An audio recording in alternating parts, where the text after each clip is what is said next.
We have breaking news out of Puerto Rico at this hour. A strong earthquake struck overnight, causing a blackout across the U.S. territory. The magnitude 6.4 earthquake hit just south of the island. Now it comes one day after a 5.8 magnitude quake damaged homes and caused landslides there. The mayor of the city of Ponce told a local station at least one person was killed.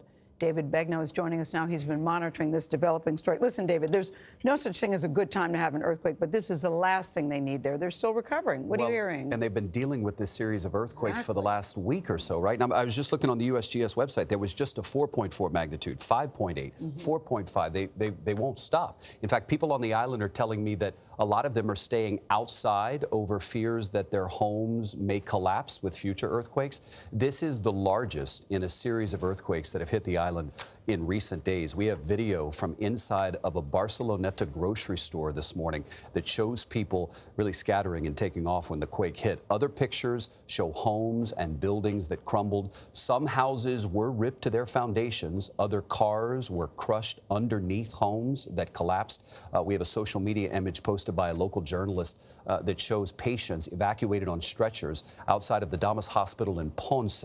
Now, look, earthquake concerns have been growing on the island of Puerto Rico. The island sits on a fault, a very active fault, and has had about 700 earthquakes since the end of December. Wow. Most of those go unnoticed. And get this, after yesterday's 5.8 quake, I reached out to a seismologist with the USGS to find out what the chances were that there would be something stronger than a 5.8. He put the odds at 3%. And it happened this morning.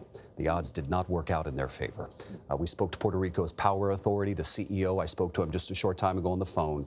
He said that there was actually another earthquake happening as we were talking. He said there is minor damage to the two largest power plants on the island, Palo Seco and Costa Sur. There was an automatic shutdown of the power grid when this morning's major earthquake happened. And so it was a protective measure that the power plant shut down. They hope to get it back in service by noon.